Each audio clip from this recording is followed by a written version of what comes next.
비트코인이 최근에 단기간에 고점에서 거의 40% 가까이 하락을 했습니다. 가격만 봤을 때 한겨울의 폭풍 같은데요. 여기까지만 들으면은 또 시작인가, 이제 끝장인가 생각이 드는데, 이 정작 시장의 속을 들여다보면은 이번 하락장이 상당히 묘하게도 과거랑 다릅니다. 가격은 크게 하락을 했지만요. 이 바닥을 누가 받고 있는지가 완전히 달라졌기 때문인 거고, 모두 다 겁에 질린 것 같겠지만 이번에는 오히려 기관들이 하락장을 조용히 맞아들이고 있습니다. 이 뉴스 헤드라인에서 뭐라고 하죠? 암호화폐 공포 확산되고 있고 투자자들은 탈출하고 있다, 이런 말들이 나오고 있지만요. 실제로 돈의 흐름들은 오히려 정반대를 가리키고 있다는 거. 오늘은 왜 이번 하락장이 이전과는 다르고 또 어떤 구조적인 변화가 일어나고 있는지에 대해서 깊이 있게 살펴볼 예정이고요.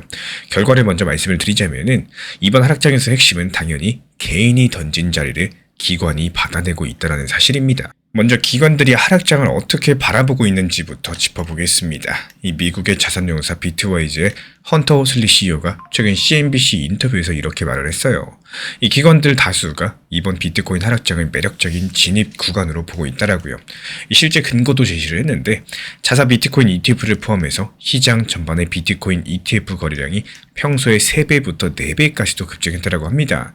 가격이 하락했으니까 당연히 거래가 한쪽으로 쏠렸다라는 건데, 보통 폭락장에서 거래량이 늘어난다? 이거는 패닉셀이라고 해서 투매가 늘어났다는 걸 떠올리기가 쉽습니다.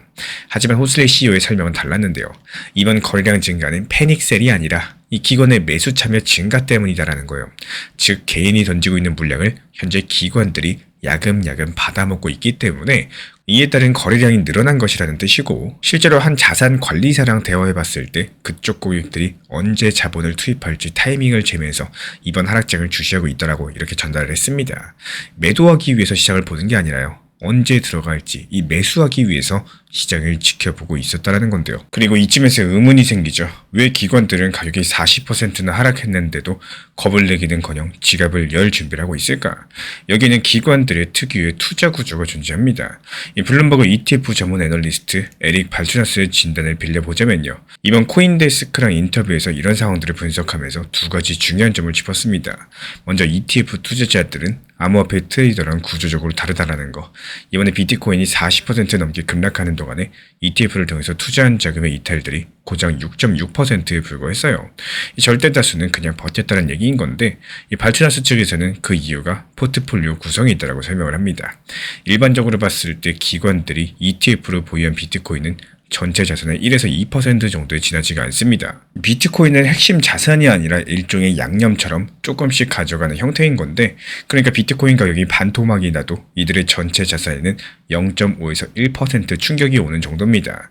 주식, 채권 포함해서 나머지 98, 99% 자산에서 얻는 수익으로서 이 손실은 충분히 상쇄할 수 있는 구조인 거죠.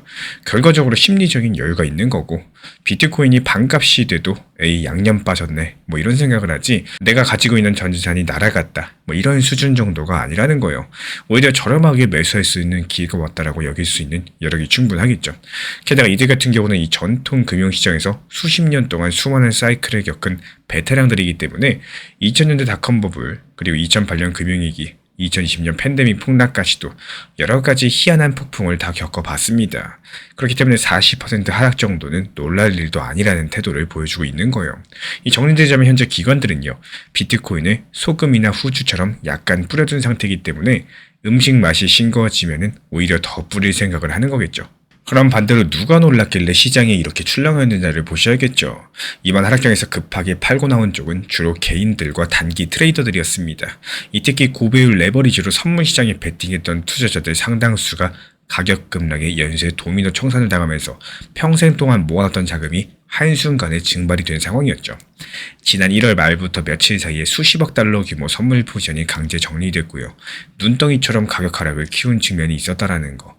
그리고 한편으로 봤을 때 지난 상승장에서 미리 많이 담아뒀었던 이 장기 보유자들 중에 일부가 차익 실에 나선 거, 이것도 하락 압력을 더했습니다. 채권, 주식 할 것 없이 작년 내내 상승했던 자산들이 많았으니까 비트코인도 10만 달러를 넘보던 시점에서 그 일부는 이득 실현을 선택을 했을 겁니다. 그래가지고 비트코인 가격을 끌어내린 직접적인 힘들은 ETF 투자자들의 투매가 아니라 이런 파생시장발 청산과 기존 보유자들의 매도였어요. 이 반대로 말씀을 드리자면은 시장 중심을 잡아주는 거대한 자금 덩어리는 움직이지 않았다는 뜻입니다. 이번 폭풍에서 배는 흔들렸지만요. 닷은 굳건하게 버티고 있었다. 이렇게 보실 수가 있겠습니다. 실제 데이터도 이런 것들을 보여주고 있습니다. 방금 언급드렸던 ETF 자금 유출은 6% 남짓에 불과했고요. 온체인 데이터를 보면은 거꾸로 큰 손지갑 일부가 오히려 비트코인을 늘렸다는 흔적이 보입니다. 예를 들어 가지고 가격이 7만 달러 중반까지 떨어졌을 때 이 1000개 비트코인 이상 보유주들의 총잔고가 증가세를 보여줬고요. 공포감에 오히려 지레 겁먹고 매도한 사람들은 주로 소규모 투자자들, 이 개인들이었죠. 실제로 1월 말에 가격이 저점으로 내려갔을 때 이 트위터를 포함해서 소셜미디어상의 투자 심리는 극단적인 공포까지도 치달았었는데 정작 그 순간의 비트 가격은 7만 4천 달러 선에서 반등하면서 7만 8천 달러 수준까지 회복을 했었습니다. 이유가 뭘까요? 이 개인들이 공포에 던진 물량을 누군가가 받았기 때문입니다. 이 시장 속설로서 대중이 두려움에 팔 때 고래들이 오히려 매수한다라는 이런 그림이 실제로 펼쳐진 거고, 이번 사이클에서 그 고래들 중에는 이 기관이라는 새로운 포식자가 추가가 됐다는 거. 그렇다면 이런 변화들이 과연 무엇을 의미하고 있을까요? 가격 폭락과 공포라는 현상 뒤에 이 새로운 구조가 보이기 시작을 했는데, 이게 바로 어떤 파급 효과를 낳을지 생각을 해보겠습니다. 단기적으로 시장 바닥 형성 과정이 달라질 수가 있는데요. 과거의 암호화폐 시장에서는 바닥이 형성될 때 투매가 극심해지고 가격이 과하게 떨어진 후에야 겨우겨우 반등하는 패턴들이 흔했습니다. 근데 이제 기관 자금이 하방에서 스며들어가지고 받쳐준다. 예전처럼 무한 투매의 나락으로 빠지기보다는 어느 선에서 하락이 멈추고 바닥이 형성될 가능성이 높다라는 거. 쉽게 말씀드려서 바닥이 얕아지고 짧아질 수 있다는 건데요. 그리고 시장 주도권이 이동을 할 겁니다. 이 개별 투자자들이 쥐고 흔들던 시장이 점점 장기 자금을 운영하는 큰 손들 위주로 재편이 된다. 가격 움직임의 성격도 변하게 될 거예요. 이 출렁이는 변동성은 줄어들고 또 완만한 흐름들이 많아질 수 있겠지만요. 한편으로는 한번 방향성이 정해지면 더욱더 강고하게 이어지는 경향이 나타날 수 있겠습니다.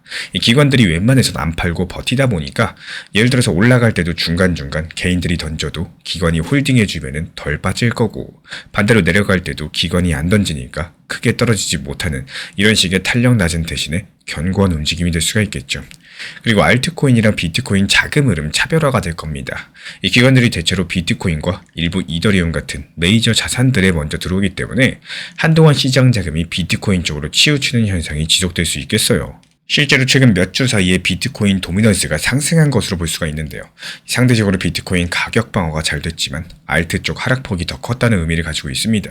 이 기관의 선별적인 참여가 가져온 현상인 건데, 다만 중장기적으로 봤을 때 비트에 대한 신뢰 회복과 함께 다시 한번 시장 전반에 리스크 선호가 돌아온다. 그럼 우량 알트들도 뒤따라서 반등할 수 있겠지만요. 이 적어도 초기 반등 국면은 비트를 이끌고 알트코인이 후행하는 이런 패턴들이 나타날 가능성이 높겠습니다. 더욱더 큰 관점에서 보자면은 암호화폐 시장이 전반적으로 성숙해지는 과정일 수가 있는데요. 이 기관들이 들어온다. 흔히 규제나 전통 금융의 색채가 강해지면서 재미가 없어질 거란 우려도 존재하겠지만, 이 동시에 시장 신뢰도, 안정성이 올라가는 순기능이 존재한다는 거. 이 자산군으로서의 인정이기도 한 거고, 예를 들어 가지고 어느 나라 연기금이나 기업 뮤추얼 펀드가 비트코인을 매수한다고 생각을 해볼게요. 그 자체로서 뉴스거리가 되는 거고, 또 다른 참여자들에게도 정당성이 부여됩니다. 국가 단위 채택이 일어날 가능성도 커지겠죠.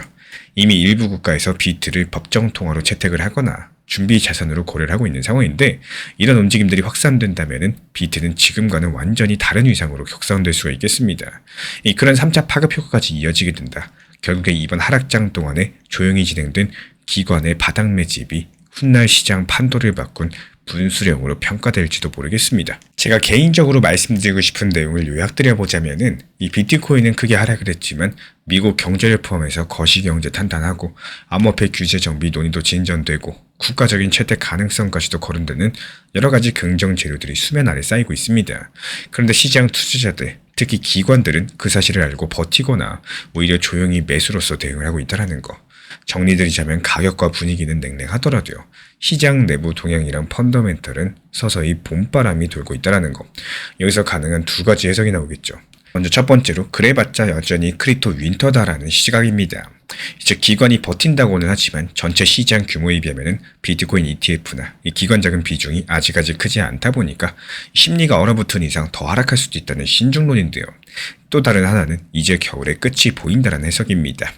가격 조정 하락세는 오히려 건강한 바닥 다지기였고, 이 기관 참여 확대랑 거시 호조를 발판으로써 머지않아 반등 국면으로 들어설 거라는 전망이죠. 저는 이 후자 쪽에 무게를 두고 있는데요. 이번 하락장에서 관찰된 기관의 버티기 매수가 일시적인 이벤트가 아니라 구조 전환을 보여주는 신호탄이라고 판단을 합니다. 이제 비트코인 시장의 게임의 법칙이 바뀌고 있다는 거고, 물론 제 해석이 오르려면 전제가 있겠죠. 앞으로도 이 큰손들이 쉽게 변심하지 않아야 되겠고, 또 돌발 악재로서 금융시장 전체가 흔들리지 않아야 된다는 조건입니다. 만약에 글로벌 유동성 위기가 다시 온다라거나 지금 버티고 있는 기관들이 갑자기 손을 턴다거나 이런 상황들이 온다면은 시장 구조의 변화라는 현재 흐름도 힘을 잃어버리고 가격은 추가 급락할 수 있겠습니다. 하지만 또 그런 특수한 경우를 제외한다면은 저는 이번에 확인된 기관의 공포 매수 흐름이 앞으로 시장을 지지하는 새로운 표준이 될 가능성이 높다라고 보고 있는데요. 눈에 보이는 가격 차트보다 보이지 않는 구조적인 자금 움직임이 더욱더 중요해진 시점이란 뜻이겠죠. 결국에 가장 큰 핵심은 가격이 하락했을 때 누가 던지고 누가 받았는가. 이번 하락장에서는 개인이 던진 자리마다 기관이 받쳐줬고 그 결과로서 시장이 견디는 힘이 과거보다 강력해졌습니다. 이 크립토 시장은 지금 표면의 공포랑 그 이면의 매수가 충돌하는 전환기를 지나가고 있는데요. 여기서 언론은 여전히 겨울만 이야기를 하고 있지만 그 뒤에서 실제 돈을 굴리는 큰손들은 벌써 그 다음 봄을 준비하고 있다는 거. 그래서 이번 하락장은 그 이전과 다를 수밖에 없는 거고 우리 구독자분들께서도 이런 시장 구조의 변화를 읽어내는 눈을 가져가시길 바랍니다. 이 비슷한 뉴스랑 폭락이 나올 때 무엇부터 보셔야 될지 기준을 세워두면 흔들리지 않고 대응이 가능하겠죠. 판단 기준은 간단합니다. 눈앞의 가격과 자극적인 헤드라인보다도 진짜 돈들이 어디로 움직이는지 먼저 보시라는 거예요. 공포감에 모두가 떠들 때 정작 큰손들의 자금이 나갔는지 버티고 있는지를 살펴볼 줄 아는 거. 이게 바로 향후 시장 대응에서 가장 중요한 체크 포인트가 되어줄 겁니다. 뉴스는 늦게 오지만요.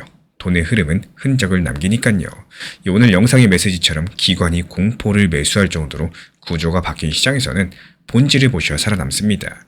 지금 가장 먼저 확인하셔야 되는 것은 핵심 큰손들의 자금 흐름이 어떻게 움직이는지 여부겠죠. 모두가 겁을 낼 때 그들이 그대로 있거나 오히려 매수 중이다. 그렇다면 그 공포는 일시적일 가능성이 높을 겁니다. 시장을 짧게 보면 감정이 흔들리고요. 길게 보면 원칙이 보입니다. 우리가 힘들어지는 가장 큰 이유는 시장을 하루 이틀 일주일 단위로 보기 때문인 건데 오늘 상승하면 기쁘고 내일 하락하면 불안하고 또 그 감정에 따라서 매수했다가 매도했다가를 반복하게 됩니다. 그러다 보니까 오를 때는 더 갈 것 같다는 기대감에 못 팔고 내려갈 때는 더 하락할 것 같다는 공포감에 사지 못하게 됩니다. 근데 정말 아이러니한 건요. 이 투자 시장이 항상 그 반대로 움직인다는 거. 사람들이 더 상승할 거라고 외칠 때는 이미 많이 상승한 구간이라서 위험한 자리고요. 사람들이 끝났다고 포기할 때는 이미 충분히 내려온 자리라서 오히려 매수 기회인 경우가 많습니다. 그렇기 때문에 오를 때 참고 버틴 사람이 아니라 오를 때 팔 줄 아는 사람이 웃는 거고 또 하락할 때 도망간 사람이 아니라 하락할 때 분할로 모은 사람이 결국에 더 크게 웃게 됩니다. 그 차이는 실력보다도 시장을 보는 거리감에서 나오기 때문에 짧게 보면 매 순간이 위기 같고요. 또 길게 보면 그냥 과정일 뿐이라는 거. 오늘의 하락세도 이 큰 흐름 안에서는 그냥 작은 파도 하나일 뿐인 건데 우리는 그 파도 하나에 휩쓸려서 스스로 배에서 뛰어내리려고 합니다. 그래서 더더욱 필요한 게 예측이 아니라 원칙 매매인 거고 상승하면 일부 매도해서 수익을 내 돈으로 만들고 내려가면 천천히 다시 모아가고 감정이 아니라 계획대로 대응하는 거. 이 단순 반복이 결국에 계좌를 지켜주고 멘탈을 지켜주게 됩니다. 최근 리플이 워낙에 안 좋다 보니까 단기 종목 단타에 관심이 많으신 분들께서 많아지고 있는데요. 정말 중요하지만 단기 단타를 한다고 했을 때 내 감정에 의해서 매매를 하시면은 수익이 나와도 매도를 못 하시는 분들이 정말 많아요. 쉽게 말씀드리자면 상승하면 더 갈 것 같아가지고 매도 못 하다가 결국에 내 매수 가격과 조금 더 지켜보다가 하락해서 매도로 이어지는 경우가 많은데요. 이 단타가 비중 조절과 무리한 목표 타점이 아니라 현실적인 목표 타점에 목표를 걸어놓고 또 여유롭게 보는 전략을 잘 세워주셔야 됩니다. 제가 안내드리고 있는 단기 종합방에서도 항상 비중 조절하고 목표 타점 미리 걸어놓으면서 눈치 보기 매매를 하지 않는 쪽으로 말씀드리는 이유. 막상 상승하는 걸 눈으로 보고 있으면은 더 갈까봐 매도 못 하시는 분들이 많이 계십니다. 이 가장 중요한 팔아야 내 돈이라는 것들을 잊으시면 안 되는 거고 시장을 이기려고 하지 마시고 시장에 맞춰서 살아남는 연습을 하셔야겠죠. 결국에 오래 버티는 사람이 수익을 가져갑니다. 이 투자의 승자는 빠른 사람이 아니라 끝까지 남은 사람이라는 사실을 기억을 해주시길 바라겠습니다.